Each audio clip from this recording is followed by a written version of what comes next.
da sessão anterior. De acordo, presidente. De acordo, presidente.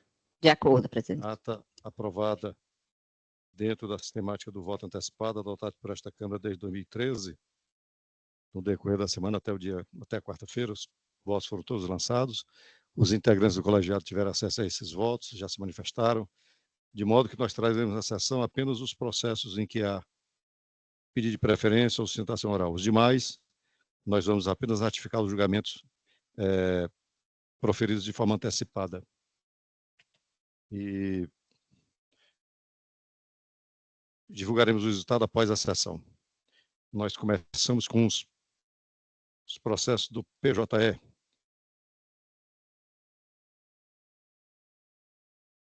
Eu chamo o item 55, apelação civil 32601, dígito 30.2024, em que é apelante município de Sobral, e apelada Maria Simone de Lima, da minha relatoria.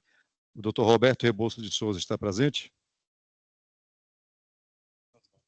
O advogado não está presente, vou proclamar o resultado. Recurso conhecido e desprovido. Eu chamo o item 80, apelação civil 028-4398, dígito 16.2021, em que apelante Erivando Paulino de Souza e apelado Estado do Ceará, da relatoria da desembargadora Joriza, a doutora Sabrina Valéria Melo Portela está presente?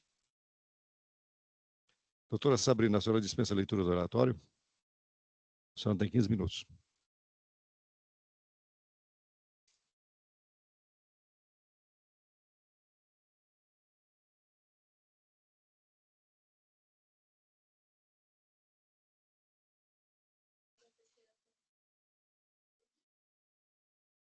Desembargadores, que eu saldo na pessoa da desembargadora relatora Joriza Magalhães Pinheiro, excelentíssimo representante do Ministério Público.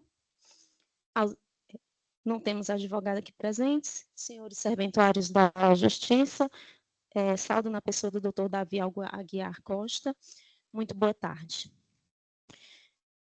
Excelências, trata-se de um mandato de segurança onde figura como impetrante o senhor Erivando Paulino de Souza, que foi,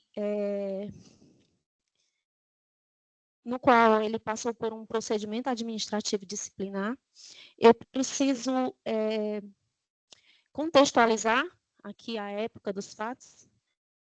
Acho que é de conhecimento de todos que em 2019 entrou uma nova administração penitenciária, na qual trouxe para o sistema penitenciário do Ceará a propagação de PADs. Aqui nós não tínhamos tanta intimidade com PADs dentro das execuções penais. Com essa nova administração penitenciária, os PADs vieram com tudo. E com isso, o secretário, ele editou normas de apuração dos PADs, tanto que a norma nacional de apuração de PAD, ela é subsidiária às normas estaduais, e com essa edição da norma estadual aqui no estado do Ceará, um desses artigos violava a ampla defesa e o contraditório, no sentido de que, no dia da oitiva do interno, que estava ali sendo submetido àquele procedimento, o advogado ele era impedido de se manifestar. O advogado estava ali apenas de corpo presente, amordaçado. Não poderia conversar com o cliente, não poderia fazer quesitos, não poderia fazer perguntas, era apenas corpo presente. Isso em 2019, 2020, 2021. De tanto os advogados provocarem sobre a legalidade dessa norma, que impedia a atuação do advogado no procedimento, a OAB entrou com um pedido diante da Corregedoria de Presídios para que a Corregedoria de Presídios pudesse analisar a constitucionalidade ou inconstitucionalidade dessa norma. É tanto que em 5 de maio de 2022, o então corregedor de presídios, doutor Reines, considerou a norma inconstitucional e oficiou a Secretaria de Administração para que ela pudesse editar a nova norma, concedendo o direito à defesa daqueles que estavam ali sendo processados diante de PAD. Então, o mandado de segurança, ele é basicamente para que se reconheça o direito líquido e certo da ampla defesa e do contraditório, fato esse que nos deixou, enquanto defesa, irresignados, porque qual é o direito mais líquido e certo do que o direito da ampla defesa e do contraditório? Ali, aquele interno, ele foi julgado sem a presença do seu advogado. E para que a gente entenda o tamanho desse prejuízo, basta que a gente se coloque no lugar dele. Eu, enquanto advogada, eu devo o meu exercício profissional sob a OAB, e os senhores também, cada um tem seus órgãos de regulação da atividade profissionais de cada um de vocês. Imagine cada um de nós, se nós estivéssemos sendo processados diante de um PAD, e se nosso advogado ou advogada estivesse ali e não pudesse intervir no ato. Essa norma, ela prejudicou de sobremaneira esse rapaz, esse senhor Erivaldo Paulino de Souza. A advogada, inicialmente, entrou com esse mandado de segurança em 5 de dezembro de 2021. Somente em 5 de maio de 2022, a norma foi considerada inconstitucional, para você ver como nenhum advogado estava satisfeito à época de não poder participar da efetiva defesa de seus clientes. E eu quero falar aqui sobre o prejuízo efetivo que esse senhor causou na execução penal dele, o que vem tratando de um cárcere infinito.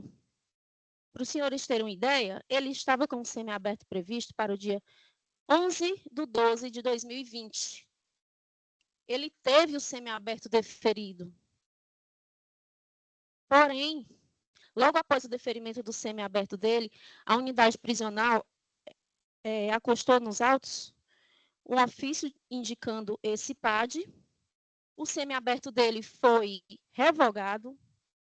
O semiaberto deles, ele conseguiu em 2020, data base de 2020, de 11/12 de 2020, e o semiaberto dele, depois da homologação desse PAD, até hoje não chegou. Está no dia 3/12 de 2026. Para os senhores entenderem o tamanho do prejuízo que é um PAD homologado dentro de uma execução penal, porque faz com que a pessoa tenha um cárcere infinito.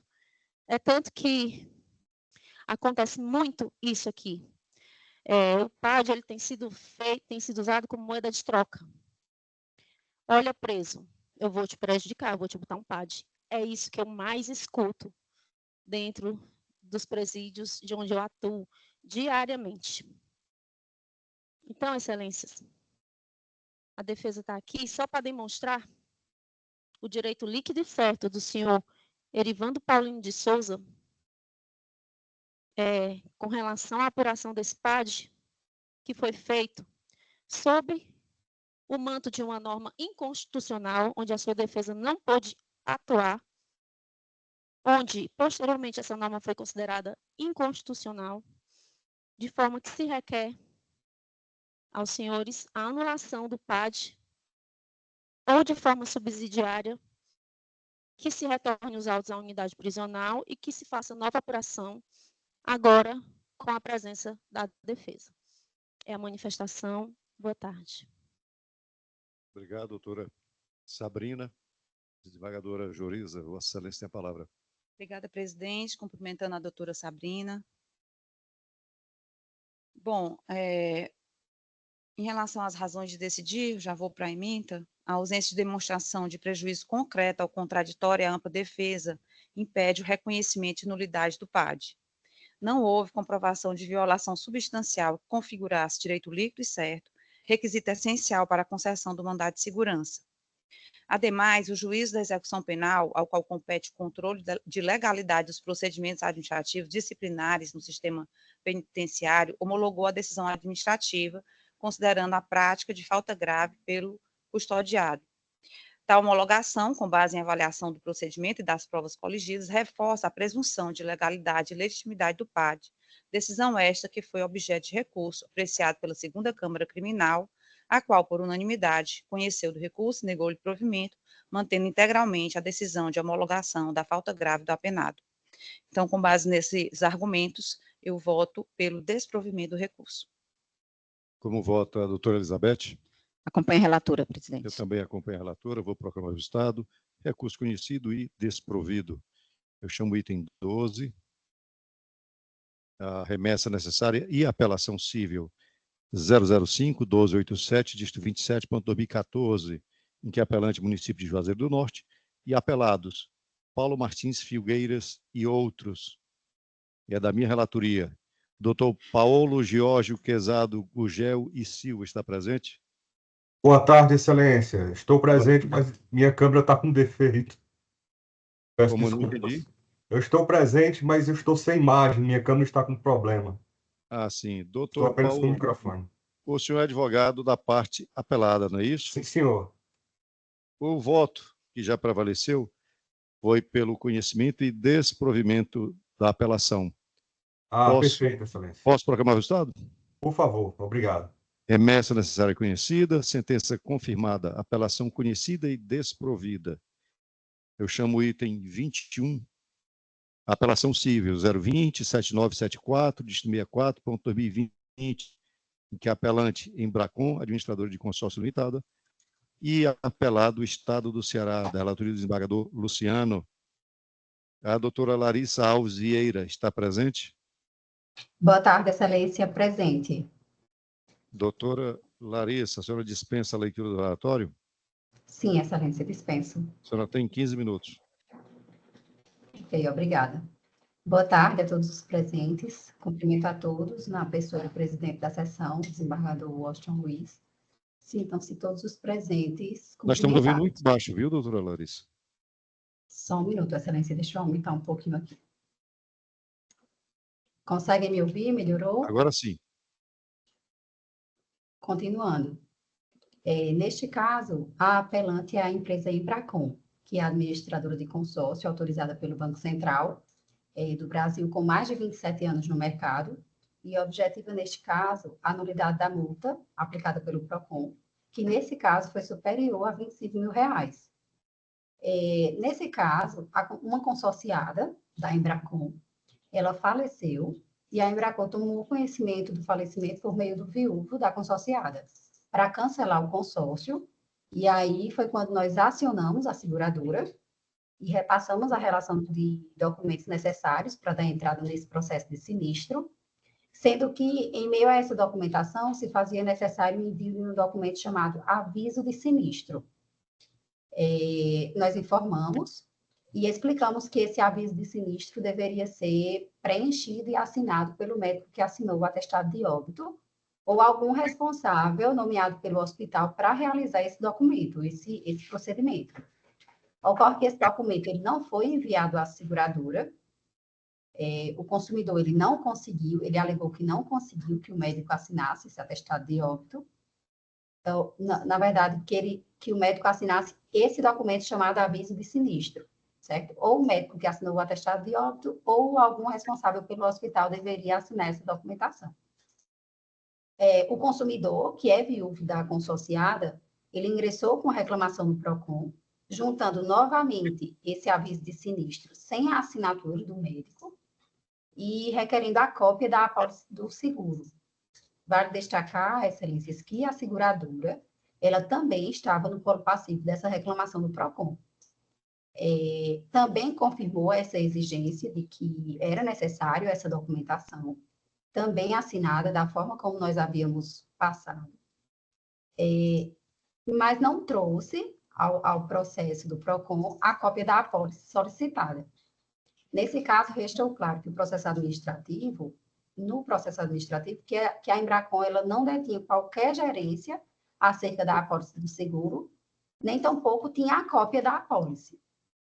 Na audiência de conciliação, a Embracon ela apresentou o contrato de consórcio e os demais documentos que eram de sua responsabilidade, Lembrando que a apólice de seguro, ela é de responsabilidade da seguradora, que também foi acionada pelo PROCON.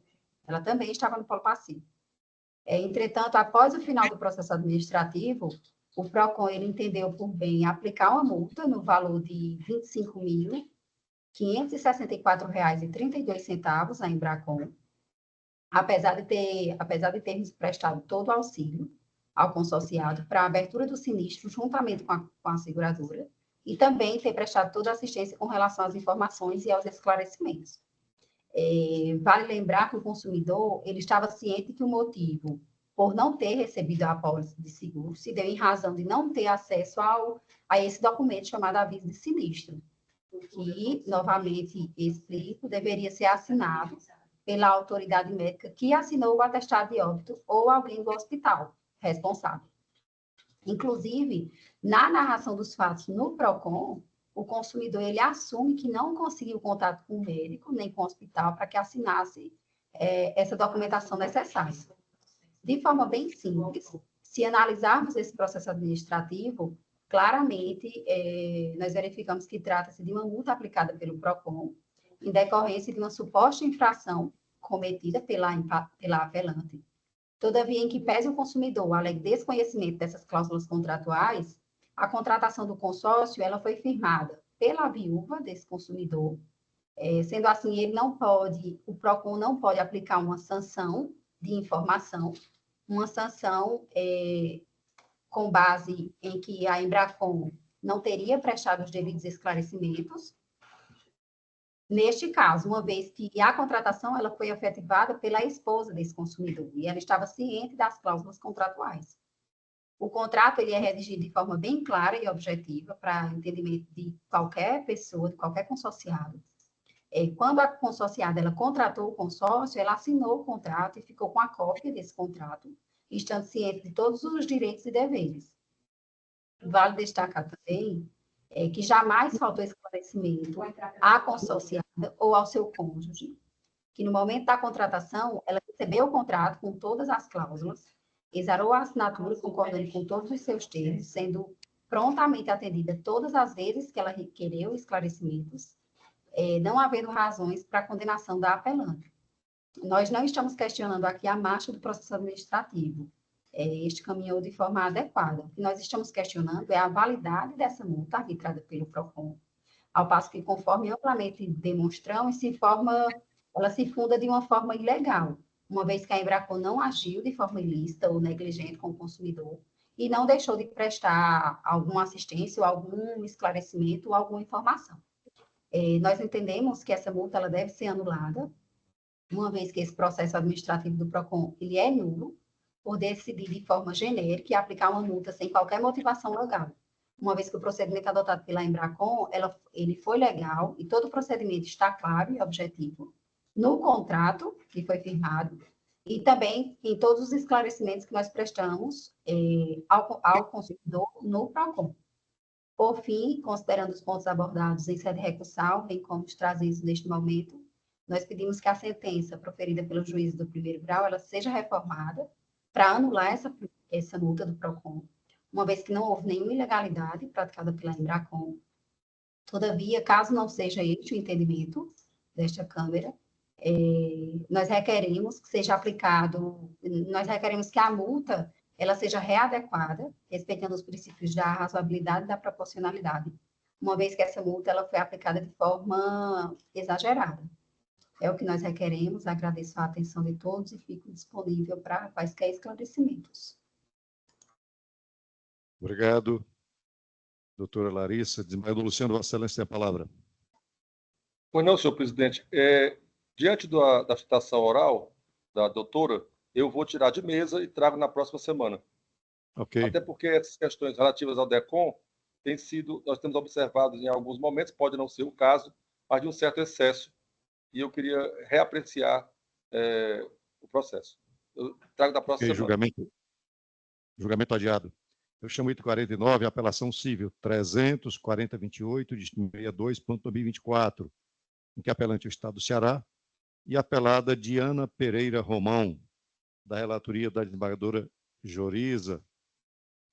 O Doutor Andrei Furtado Brito da Ponte está presente? Presente, doutor. Boa tarde. Boa tarde. O senhor dispensa a leitura do relatório? Dispensa, excelência.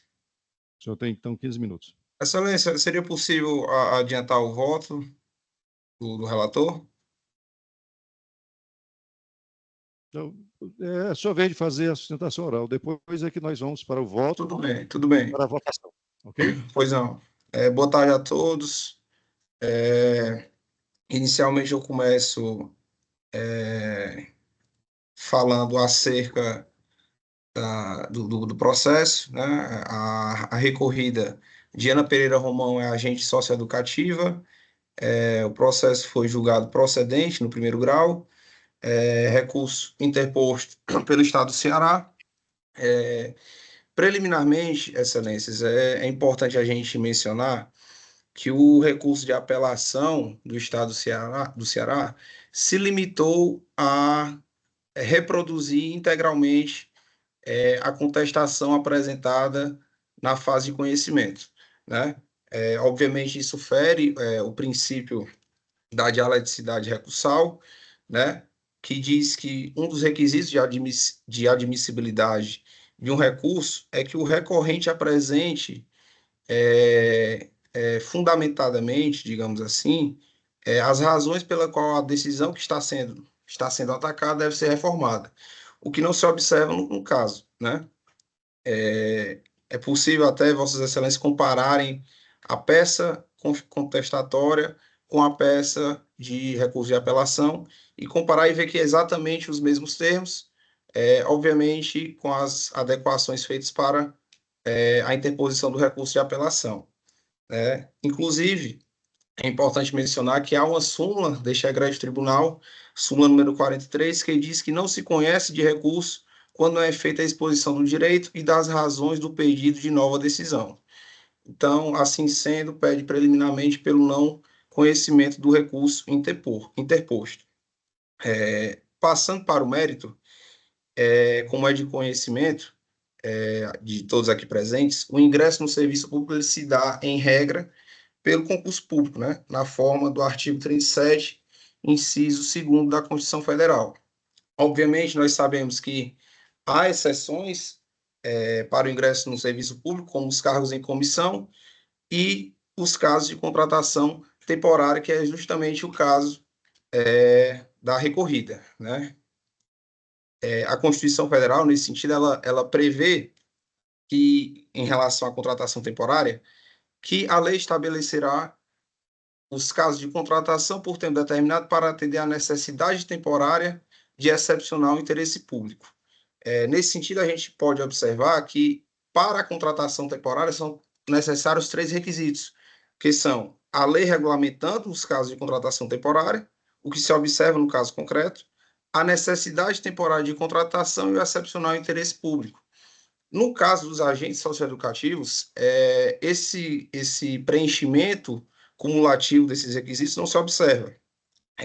Como eu já disse, em que pese haja uma lei regulando esse tipo de contratação, a natureza do cargo de agente socioeducativo é um cargo que demanda uma necessidade permanente, não uma excepcionalidade, né? São funções de natureza essencial e permanente, o que inclusive foi reconhecido pelo juízo de primeiro grau.